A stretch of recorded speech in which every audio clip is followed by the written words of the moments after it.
So, ladies and gentlemen, give a big, massive round of applause to my very special guest, Saj Hussain.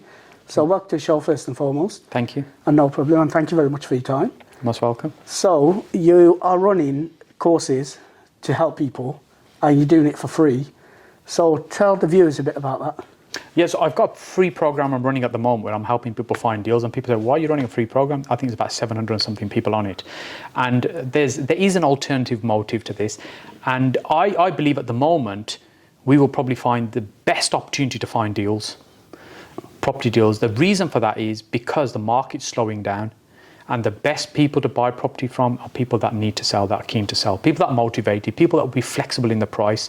And when I started about 17 years ago, I struggled at the beginning a little bit. About 2008, 2009, when the market crashed, I was stumbling over deals every day. The problem was I couldn't find anybody to buy them because everyone was scared the market was slowing down and crashing. So I think after that point, this is the nearest that we're going to get to that, in terms of there'll be really good opportunities. So if I can help people understand how to find, how to negotiate, how to secure those deals, there's a very good chance that some of those will come back to me. So if you like, I'm training a little army of people to go out and find deals, because some of them will come back to me, someone will work with me, and that's one of the reasons I'm doing this.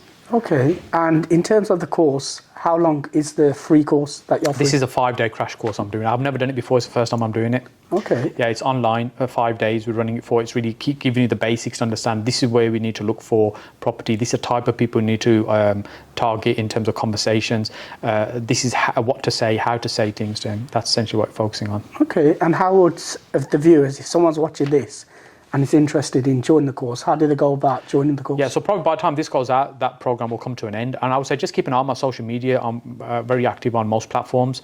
So you'll see what I'm up to, coming along to our networking events to meet me. We're in Birmingham, people travel from all over the country to come. And so just keep an eye on my social media in terms of what I'm doing next. So this is the first time we're doing it. We're trying it out because I think it's a great time in the market right now to be out there looking for really good deals. Absolutely. So we'll put all the links to Saj Hussain's social media links in the description box below.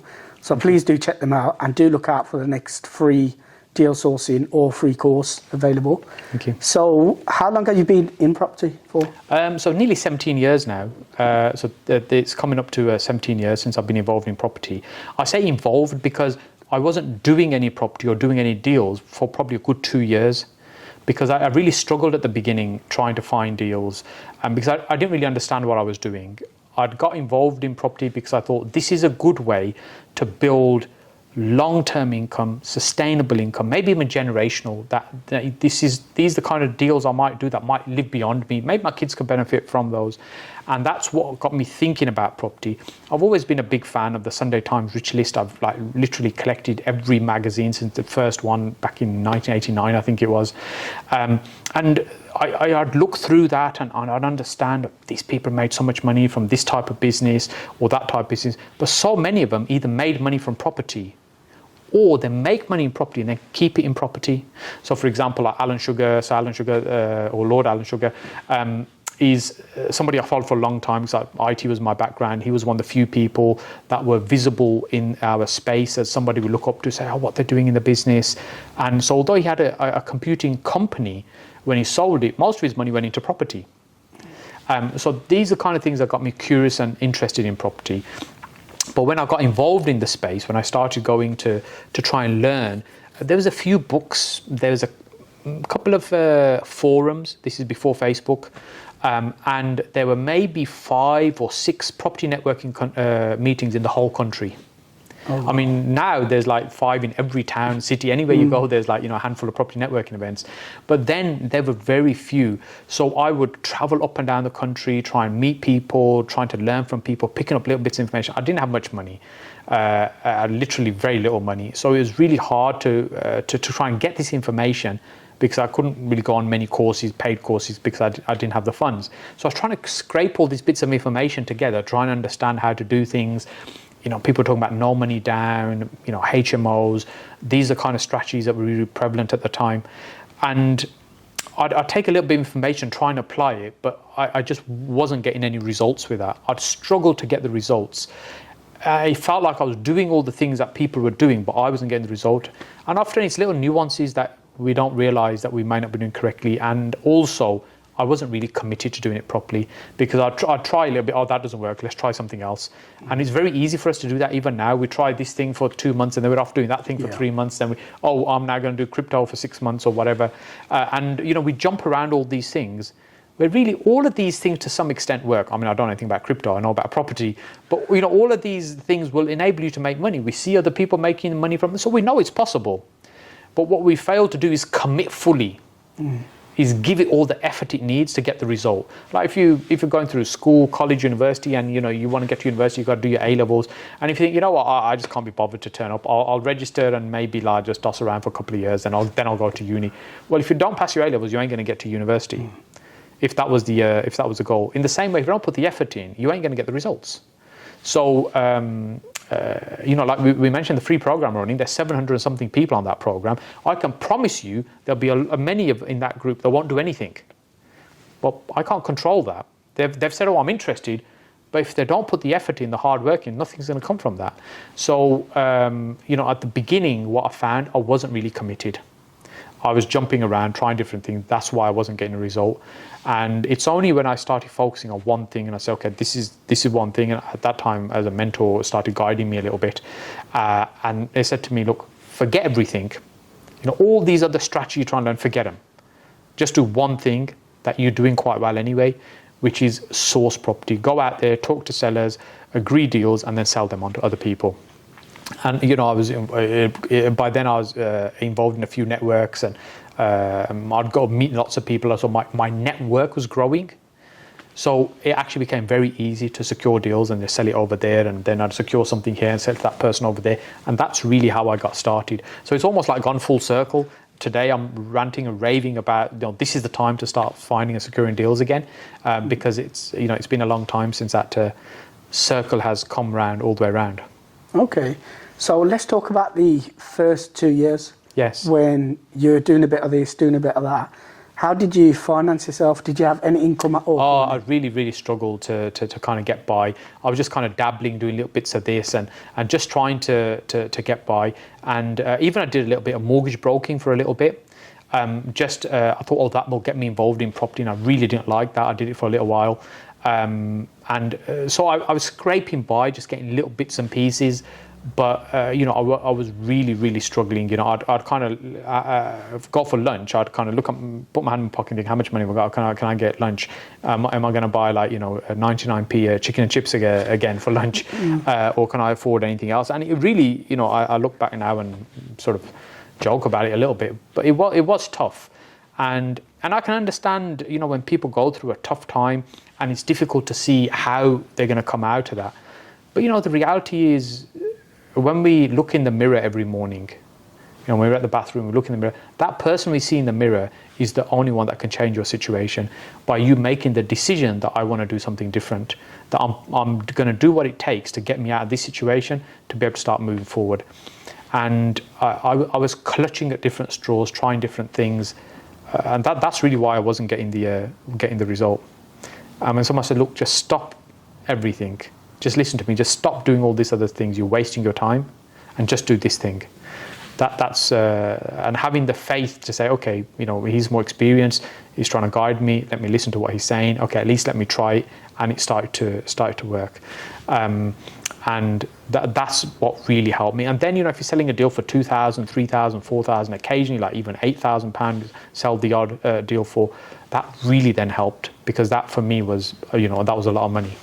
Okay.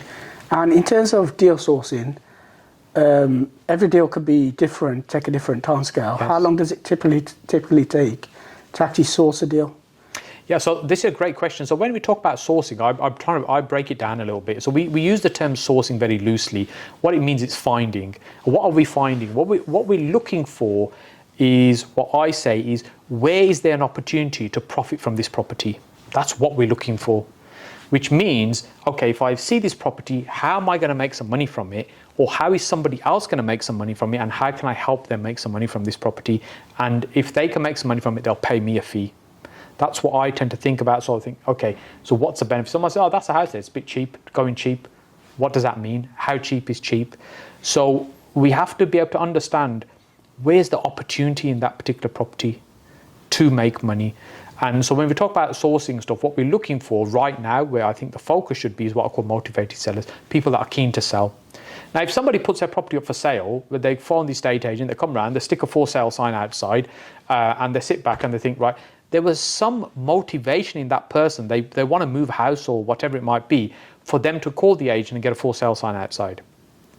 But if I turn up to that person, that house is up for £100,000, and I come and do a viewing and say, yeah, I'm interested, so I'll give you 75,000.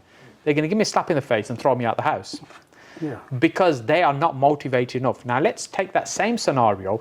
They've put the house up for sale for £100,000. Somebody came along and offered them £100,000. They agreed the deal. It went on for 3-4 months, and actually the buyer changed their mind for whatever reason. They pulled out. Now the property's gone back on the market. Now maybe they've dropped it to 95,000 because they're fed up a bit now. And then the same thing happens again. Somebody else comes along, agrees to buy it, and then it drags on for 2-3 months and it falls out of bed again. And now the market's starting to slow, interest rates are starting to go up. Do you think that person might be really frustrated now? Do you think they might be willing to be a bit more flexible on the price just to get rid of this and get this job done now? See, that person is much more motivated than that first person I talked about. So what we do, the skill is in finding those people and talking to them. That's where the skill is. The skill is not going on Rightmove and scrolling through where people spend hours and hours and they're there till 2 o'clock in the morning scrolling through Rightmove. Nothing's going to jump out at you and say, I'm a deal. There's thousands of people looking at the same screen. What happens is the property might be listed for £100,000, but we need to understand that seller's circumstance, their situation, why they might be flexible. There might be a time frame they need to meet, a deadline. They might be moving to another country for a job. It could be they're going through a divorce and they just want this done now. They want to separate and get on with their own lives. There could be something else going on, but it doesn't have that on the Rightmove listing. Do you see? So we have to uncover these things and we have to work out, okay, where it might be the motivation. So what kind of clues could we find? So for example, let's say you see a house up for sale and there's 3 for sale signs on it. What does that tell you? That person's keen to sell. Let's say there's a for sale sign on it, but there's a to let sign outside as well. What they're saying to you, they are saying, I need to get away from this property. Whether I sell it or rent it, it doesn't matter. I need to move. So these are little clues, micro clues. Yeah, and then micro clues lead us to, okay, is there maybe an opportunity there? And we're having a conversation with that person, understanding them, that will then turn to a lead. So to answer your question, how long does it take to source something? The skill is in trying to find motivated sellers. Now there's lots of techniques and tools we use. In the olden days, I used to do a lot of newspapers, leaflets through the doors. That's what I used to do back in the day to try and find those people. Hey, do you want to sell your house fast for cash? I can help you. That kind of marketing I was doing a lot of. So it doesn't take too long to identify who might be motivated, but then they might not be ready or they might not be flexible enough at the moment to sell the property to you. So many deals we do, they tend to start off where I've offered them something and they say, no, we're not interested. Saj, thank you very much, but we're not interested. Because they're not ready just yet. It's no, not never. It's no, not now. Okay. It just means that they're not quite ready yet. Leave them for a little while. In 1-2 months, they might come back to you. Their pain might be more in a couple of months. And say, Saj, we had a conversation a couple of months ago. Are you still interested in buying? That happens. So probably half of the properties we buy now started off where the seller didn't accept our initial proposal. But because we stay in touch with them, we follow up, we maintain the conversations, when they're ready, we're here to buy. Do you see? So that's how. So your answer, to your question, very long-winded answer, is how long does it take to find a deal? Well, it doesn't take very long to find a motivated seller. Then it depends on the negotiation, whether they accept or not, how long it might take. Sometimes these things might drag on for months. Other times you might see them once and you agree something, and that's agreed. Then the next stage of the process is how long is it going to take for that to turn into a sale, for you to get the keys and then we get the money that they want. Well, generally these things can take 2-3 months sometimes for the solicitors to take care of that process and get it done. And if I'm selling it to somebody else, then they're going through the buying process and I'm trying to manage everyone involved to make sure everything gets done. So I call that process packaging. We're packaging it all up. We found it. Now we're packaging it all up and we're offering it to somebody else and they're going to pay us a fee for that service. Yeah. Now, some people call the whole thing sourcing. I refer to it as packaging, this additional process. And it's only when they get the keys and that person gets paid that I make any money. Just the fact that I met that person, agreed a deal, doesn't mean I'm going to get paid. I'll only get paid when somebody else buys a deal. So if you were buying it, when you get the keys, that's when I get paid. right? So that process can take some time. Generally, we want to get it done as quick as possible, but there's many, many factors. But if you just think about how many people are involved, for example, there might be the seller, there might be the seller's solicitor, there'd be the seller's maybe estate agent, then there's the buyer, then there's the buyer's maybe mortgage broker, buyer's surveyor, buyer's solicitor, and then there's me trying to manage all that process. There's a lot of people I'm trying to manage to make sure everyone's on board to get a deal done. And typically when we look at when someone's selling a property and we see a sole subject contract or STC or SSTC, when we see it sold in that way, all it means is somebody's agreed to buy it and now it's going through that process that I've just been explaining, the conveyance process, if you like.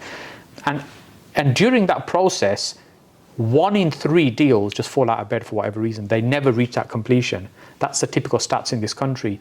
And so when we're sourcing a property to sell on somebody else or packaging it up, we've got to be on it all the time to make sure every stage is taken care of, it's moving along. There's a lot of personalities, and it can be the most stressful time for somebody selling. And we have to try and manage them through this process as well. Okay. And in terms of the deal, do you do a coal mining report, damp report, and all of that good stuff as well? Yeah, so these are the searches and stuff and various things. Generally, the solicitor will take care of those. So things like the coal mining report, there'll be the solicitors that will take care of that. Things like damp reports. And what was the other one you mentioned? Coal mining report and damp report. Yeah, so damp, for example, will be something that the buyer could check, or we'd kind of look at.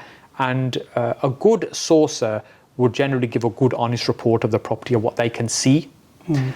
But it's really important the buyer does their own due diligence to satisfy themselves that they are happy with it. Now, if they're purchasing the property with a mortgage, the mortgage provider is very likely to send a surveyor around to go and look at the property, and they're doing a couple of things. They're looking at, is the property sound? Does it look like it's about to fall down? Is there any major structural problems? Any issues we can see? And they might spot a bit of damp, for example. They might say, right, I saw that damp, so you need to go and get a damp and timber report, so that the solicitors, it's not their responsibility. They've told you there's an issue, go and get an expert to go and have a look at it. Then the other thing they're doing is checking, does this price seem reasonable, what you're paying for it? Because the bank is going to lend you the money to buy it. They want to make sure the bank's money is safe. Does it look like it's worth that amount of money? So that's what the surveyor's doing. But sometimes people think, oh, my surveyor says it's good, so it's great. No.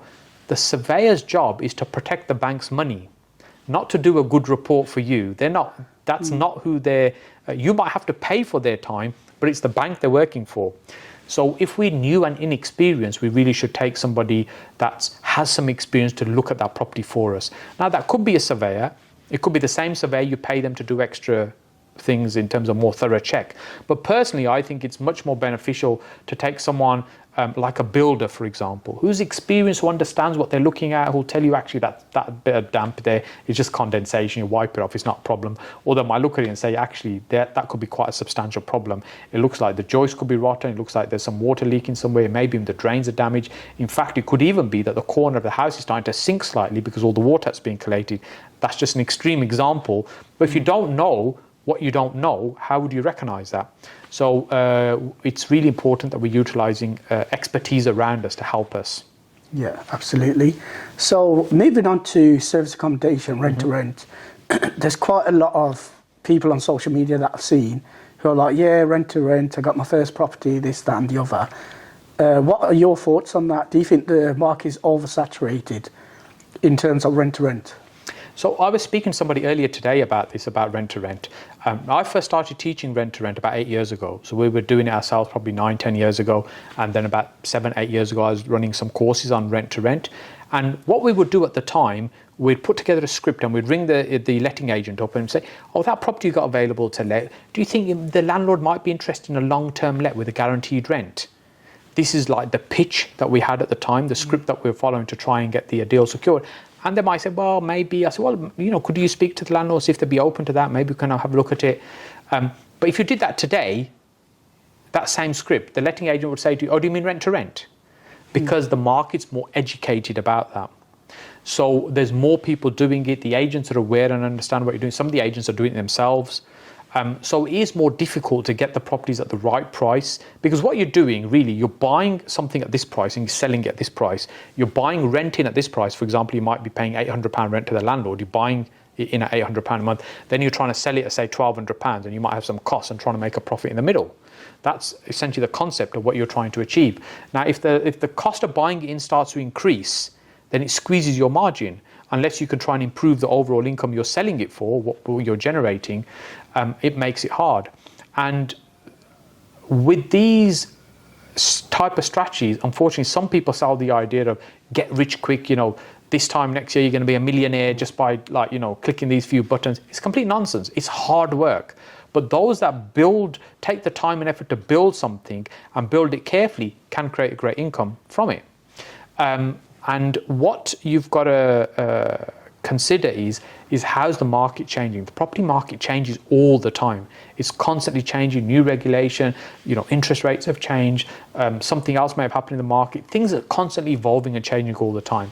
So we have to be careful in terms of first how we start it, understanding the market. You've got to appraise the market, appraise the environment that you're going to be working in, any rules and regulations you've got to work to as well. And yes, you can make money from service accommodation, rent to service accommodation, where you don't own it, you're renting it and then creating a product and passing back out. But it does require effort. So in terms of yourself, what property strategy have you followed? So there's actually a lot of different strategies. So I'm probably a bad example, someone that does lots of things, where I constantly say to people, don't do lots of things, do one thing, focus on one thing. But actually the way that's happened is I've done one thing really well, I've got it set up working really well, and then I've started to do something different and build that up, got that working, then I've started something else. That's the way I've grown it. So I've done many different strategies, but so for example, we started off initially sourcing property, then we started doing some buy-to-lets, then we started doing some flips. I started partnering with people, JVs, doing some of those deals, then started doing quite a lot of lease option type deals. We also then started doing some small HMOs being like 4 people in one house. Then that grew to the larger HMOs, 6 and 7 bed ones. Then we started doing the full renovation on HMOs, where we just got it back to brick and create these high-end ones. Like, for example, the last one we just finished, we spent about £170,000 renovating the property. And we've converted commercial property to residential, created apartments. We've built new houses out the ground, brand new builds. As developments, we have done planning gain, where we get planning for something and sell it on. So quite a range and mixture of things, but we don't do any of those things it's not that I started all of those at the same time. It was a case of one thing was working, then we move that to something else, move on to something else. And I've got a really good team. I've got about 26 staff that work with me, so which is how we're able to run so many different things. And we've got the HMOs, the service accommodation business we run. We've got the management of those as well. We do some management of those. Then we've got the training business that we run as well, the property training company. So quite a range and mixture of strategies and businesses, but all related to property. Okay. And in terms of your team structure, you talked about you employ 26 people.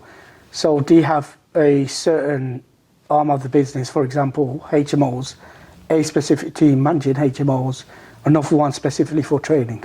Yes, so there are different teams, so it's not like it's one organisation. There are lots of little businesses, if you like, and the little group and clusters of people working in each one. So the training business, we have a little team, the support team, and some of the guys do digital marketing and our YouTube channel and stuff. So there's a little team that take care of that. In our HMO side, it's a little team that manage the portfolio and stuff. The same thing with service accommodation, a little team there that manage that business and that side of the business. Then we've got the buying and developing of property. So the sourcing side, there's a couple of people in the business that spend most of the time looking for deals, trying to identify potential deals, negotiating them. Then the development side, there's somebody else generally will oversee the managing of the renovation, the build of those projects. And I dip in and out of lots of these things. So rather than one hierarchical structure with me and then overall general manager and then all these departments, it's essentially the little teams that work in the various businesses. Okay. And in terms of your very first employee, so once you got into property, how long was it after until you employed your first employee? I can't remember exactly how long it was, but what happened is when I started, because I started with very little money, I was really conscious of trying to just hold on to as much money as I could. And as the business started to grow, we were starting doing HMOs. I got to probably about 60 tenants that I was managing all myself. But what started to happen around that figure is I'd spend all my time managing the portfolio and the tenants. So they're HMOs, so there's people coming and going all the time. Somebody's moving in, somebody's got a problem with the thing that needs repairing. There's a credit check that needs to be sorted out. Somebody's moved out, repair needs to be sorted out there. We need to remarket that room, we need to do viewings over here. You know, there's all this stuff that's going on all the time. And I'm running around doing all of these things myself. Wow. Yeah. So when it got to about 60, I mean, and I'm a grafter. You know, I can work hard. When I'm doing all that, first thing in the morning to last thing at night, I'm doing that literally 7 days a week. And I probably did that for months. And then, you know, I just had a realization, actually, is this now my life? Is this what I'm going to be doing for the rest of my life? Because this doesn't feel like what I'd signed up for when I wanted to get into property. It was, you're going to have an easier life, you're going to enjoy life. And, you know, that certainly wasn't happening. I felt frustrated there. And then that's the point I decided, you know what, I have to get somebody to help me with this. And so the first person that I recruited was somebody to come and do viewings. And so because we had lots and lots of rooms that we're advertising, you know, new become available, doing viewings, move-ins, move-out. So they started to take care of that for me. But the first challenge with that is, you know, you build up your income, and then all of a sudden now you got to take a hit because now you got a salary to pay. See, and that was really hard. That first one was super hard because now it feels like, okay, I've got to this point now, I'm making some money, but now I've got to take a step back. Now I'm making less money again. So that was the first person, then followed by the administration. So somebody helping with admin, office admin and stuff, because my admin started getting chaotic at that point because there were just too many things going on. And it's only when there was a little bit of help there, and then the next one after that was accounts. So those three were like, if you like, the first 3 team members. And then it took off a lot of pressure off me because then I was now focused, I need to do more deals. I need to do more deals because I've got their salaries to pay as well.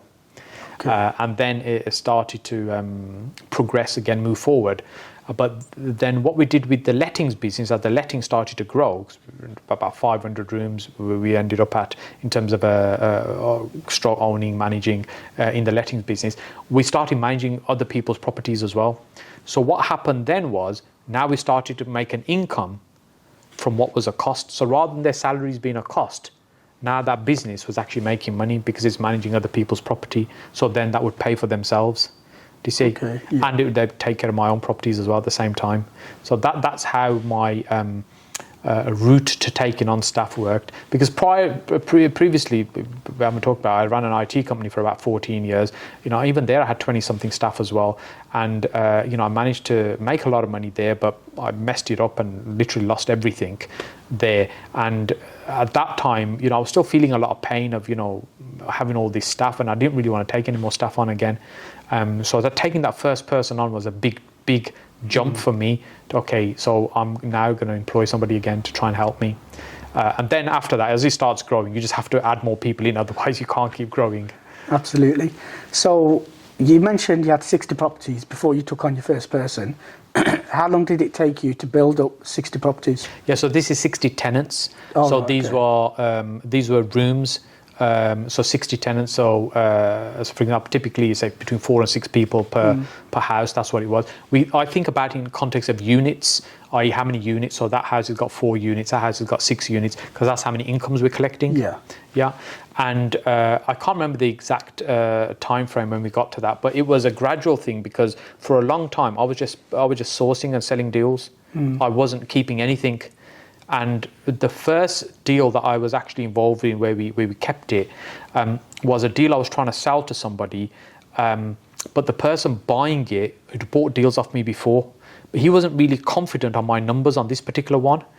But the person selling, I'd be talking to him for months and he's about to get repossessed. And I was thinking, we're right at the end of the line now with this guy, the seller. Excuse me. If he doesn't sell, if we can't sell his property now, he's going to lose his home. He'll get evicted from that property. And not only will it be an unfortunate situation, I spent months trying to work on this deal, trying to make it work. And my buyer was going to lose out on a decent deal. Now, it wasn't the deal of the century, but it was a decent deal. Yeah. And so he was a little bit uncomfortable on my numbers, primarily being, are we going to get the rent I'm saying we'd get for that property?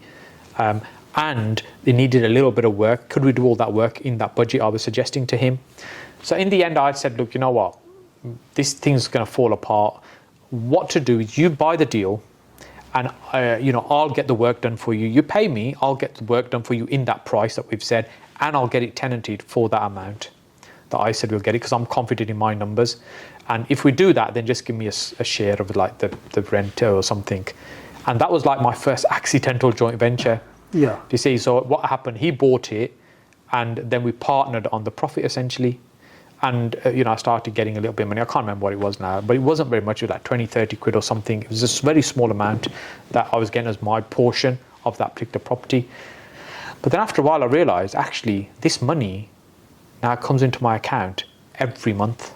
It's only a small amount, but actually it's going to carry on forever.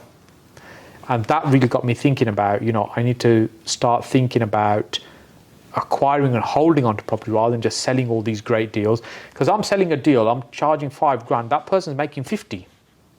Yeah. Do you see? And I'm working every day, day in, day out, finding the next deal, trying to sell it on, trying to charge a fee. Whereas actually the smart ones are the ones making 50 grand and taking their holidays. And I'm working my backside off trying to get these deals done. So that's got me thinking, okay, I need to find a way where I can get into some of these type of deals. And that's when I then started partnering. And I understood a little bit about property, a little bit of refurbing stuff, because I was kind of stick my nose in all kinds of stuff to try and learn and understand. So then we started doing some flips where it's okay, you put the money in and buy it, I'll renovate it, we'll sell it and we'll share the profit. Or that one looks like it could work quite well, you buy it, I'll do all the work and we'll share the profit. And that model just carried on and carried on. Even today, I still have quite a few investors that work with me, and they fund projects. And that's why we can buy stuff really quickly and buy it for cash. Because in a business like this, you consume cash really quickly. So if you've got partners that have got cash that can work with you, you can keep growing and keep doing more. And that's how we do it. So we still partner with people today in the business, and that's how it started, and that's how we still grow it now. Okay. So in terms of your joint ventures, your exit strategy, has it always been, we flip it, or I'll purchase give you back all the money, refinance it, give you back your money and hold on to the asset? Yeah, so when I think about joint ventures, there's two ways that we can do those. What I tend to call short-term and long-term. Short-term ones are, we're in and out of the deals, and the worst case, those deals might be like 2 years. For example, a development might take 2 years, building a house or some apartments out the ground. That could be a 2-year project. So the investor's money's gone in, we're doing whatever we're doing. When the money comes back, when we sell, the money comes back out and we share the profit, whatever basis we've agreed it on. And that could be worst case, a couple of years. Sometimes it's just like 6 months or something. You're buying something, you turn it around, you sell it again. Like we've just bought a HMO just a couple of weeks ago. We just got the keys. We're straight in there with the team, ripping everything out. We'll get it renovated. We'll get it tenanted. We'll get the income up on that. We'll probably do that in about 4 months, 5 months, and we'll get it up for sale. And I'm confident we'll find a buyer for it. It'll produce a really good income. And probably about 8 or 9 months, we'll be in and out of that. We'll probably make between 50, 80 grand on that one project. So over time, we've got used to doing things quickly and speed, and not waste time, and not be sitting around on things where we could be losing money. So those are what I call my short-term investors. They'll put the money into the project and the money comes back out again in a short period of time. Then the long-term investors are those that want to build portfolios for the long term. Now, when we talk about making money from property, really there's only 3 ways to make money. You're either making cash flow, which is money each and every month that's coming in. That might be income from, say, serviced accommodation or HMOs. It's high cash flow. It's coming in each month.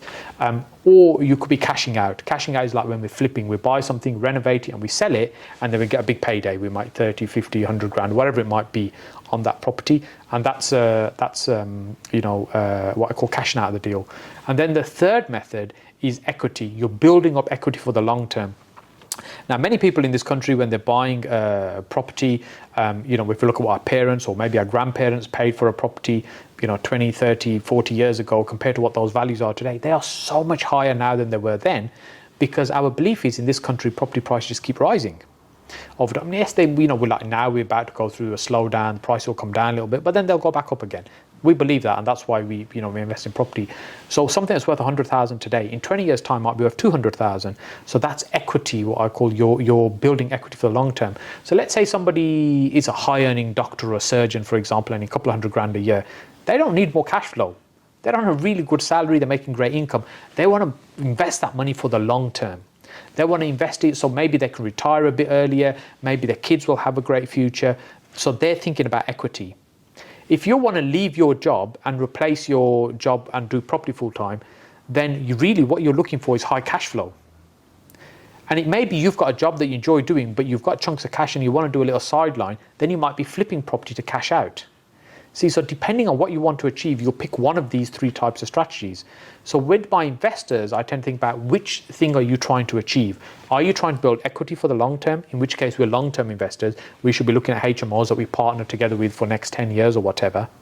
Yeah, or it might be short-term stuff where we're flipping, selling something on, we'll make profit within 6-8 months or whatever, and we'll share that profit. Now, with my longer-term joint venture partners, generally we'll have something like a 10-year joint venture agreement. And what that means is, let's say we've got a HMO up and running. Within 10 years, we need to make a decision what happens with that in terms of exit. So it could be we bought it, we've done it up, we've refinanced it, we've got a lot of the money back out. There might be a little bit of money still stuck in it, the investor's money, or it might we've had it all out. But let's say within 10 years, we need to decide we either sell it and we both take our share and walk away. Obviously, the investor gets their money back that may still be tied up in it, but any profit we split. Mm-hmm. It might be that we refinance it, we find another mortgage provider if that's what we want to do, and borrow some more money against it, take that money out and do something else. Or it may be that we decide that actually, one person's going to buy the other one out. Yeah. So, you want something else to do now. You don't want to really stay involved in this, and I'll buy your share out, for example. Or the fourth option might be, everyone seems really happy. This is working really well. Let's just renew it again for another 10 years. See, so we have multiple exits, but we have to have a timeline. Say, look, within 10 years, we need to make a decision what's going to happen next. But there are multiple options in terms of how we can exit from that. Okay, fantastic. So you also run a mentoring scheme as well. So what are the requirements for that, and what do you look for in an individual? Yeah, so mentoring is something that I started I was involved in a training company for about 9 years.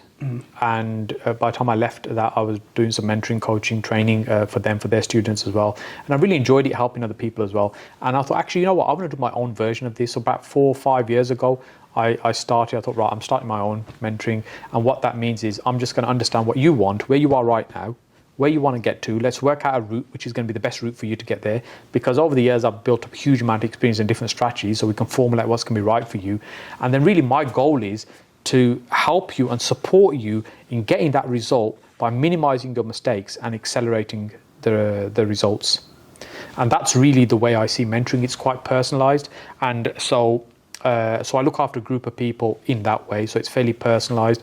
And there's lots of additional support I've added in over the years too. And so I have other coaches and trainers that help support some of the students who are with specialist areas of knowledge. But in essence, that's what I try and do. So I try to separate coaching, training, and mentoring. Yeah, training is information. We're teaching somebody how to do something. So, for example, I was, talking about sourcing. I was explaining how it works. That's teaching. That's training. Coaching is helping you find your own answers. So, where it's more, I'm not telling you what to do. I'm saying, so EPC, what do you think we should do in this situation? What do you think could be the alternatives? What else do you need to consider? So I'm helping you find the answers, more reflective. And mentoring is where I'm saying, look, EPC, stop, don't do that. That's not going to work in my experience. We need to do it this way. So let's go over here and do this and do it in this way. So that's mentoring. So a lot of what I do is mentoring primarily. Okay. And in terms of the individual, what do you look for in an individual? So firstly, somebody needs to be coachable. And what that essentially means is they're open to taking feedback on how to grow. Yeah, so if I said to you, look, EPC, I think we shouldn't do this or this, and you said to me, no, you know what, I'm not sure about that. I think we should do it this way. And we're starting to argue about whether, and I think, hang on a minute, if you're looking for my guidance, you need to listen to what I'm saying and be open to the feedback. I might be wrong as well. I'm not saying I'm right, but we can discuss it and see why. But basically somebody who's keen to learn and grow. And, attitude is really important. I can teach somebody how to do something, how to say something, how to have certain conversations, how to negotiate something, but I can't teach attitude. Either somebody's got a good, positive attitude, they're hungry, that's something I can't create. And if they have that, it makes it much easier for me. That's what I look for. Because what I don't want to do is help and support somebody who's not going to be bothered, who's not going to turn up, who's not going to put the effort in. Why are they wasting my time? I make very good money as it is anyway. I don't need them to pay me to do that. There's plenty of people that will be happily want to work with me who'll put the effort in and want the results. 100%. And in terms of mentorship, have you ever rejected an individual? Yes, lots of times, yeah. Yeah. When I say rejected, really what I do an application process. So they have to apply, say, I'm looking to join a mentoring program, and I ask lots of questions about why do you want to join, what do you want to achieve, what have you already done, what's your goals, what have you already done to try and implement those goals, what do you see as the challenges, how do you think I can help you? I'm asking lots of questions to understand them, and then I might say, look, based on what you're trying to achieve, I don't think I'm going to be the right person for you to help and support you achieve your goals. That's my nice way of saying you're rejected.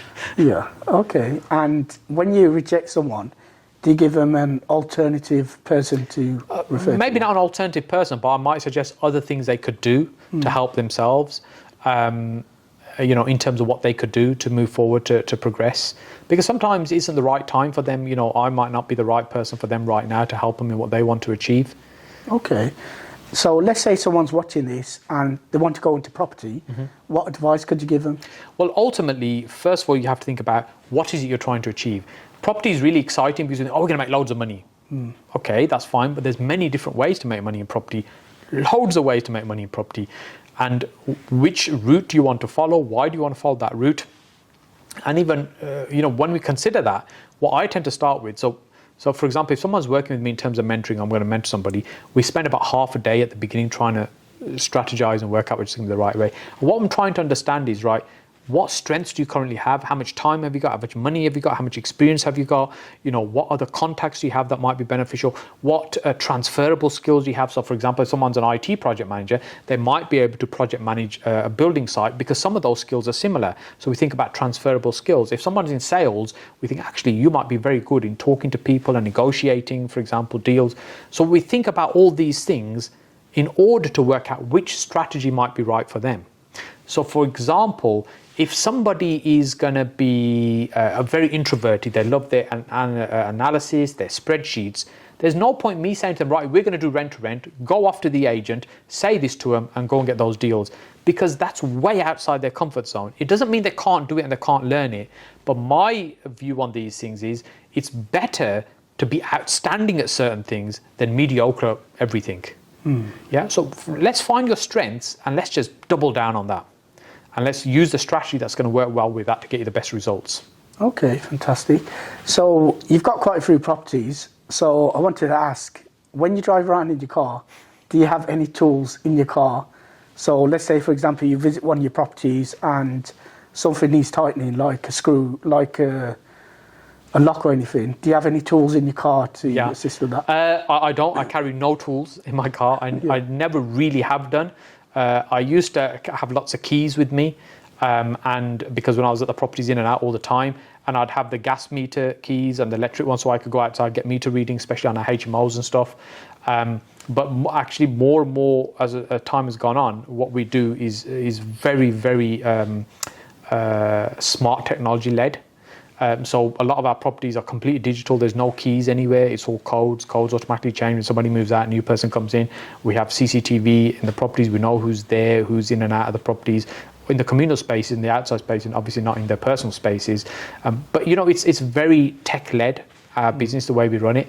And the way I've built the team is I don't enjoy doing the hands-on kind of stuff. I don't enjoy building sites. I go to the building site just to discuss, have a quick meeting with the project manager, the site managers, or the builder. But that's it. I'm not there that often.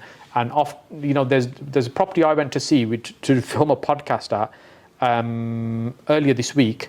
Not a podcast, sorry, a YouTube video for. And we've had the property more than a year. It's the first time I visited it.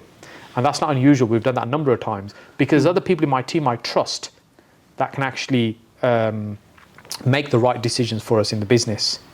Okay. Yeah. So, answer your question is I don't enjoy doing any kind of the physical maintenance repair stuff. So I avoid as many tools as possible. Okay, fantastic. So let's talk about your very worst deal that you've ever done. I've probably done quite a few bad deals, but the thing I'm always conscious of is, look, we need to have a plan A in terms of what we're trying to do. We need to have a plan B if something goes wrong, and there needs to be a plan C as well. Mm-hmm. Yeah. So plan A we're very optimistic. This is what I want to do. This is what I want to achieve. But actually, if that doesn't work out, what's our alternative? We need to have an alternative. But the plan C normally is, okay, we need to get out of this and not lose money. Or if we're losing money, it's our money, it's a minimum amount of money. And but that's our worst case scenario. So, there's lots of deals we do, and I'm sure there's stuff that we haven't done a great job on, we've messed up on something. But most of the time, things, I'm not saying things always go exactly as they're planned, but we'll get close to our outcome that we set out to achieve. Okay, 100%. And that is it, ladies and gentlemen. I've been your host, Mr. EPC. Big shout out to Saj Hussain. Thank you for taking the time out to speak to me today. So I will put all the links in the description box below. And if you did like this video, please do hit that like button and that subscribe button and that notification bell. And do look out for the next podcast. And thank you very much for watching.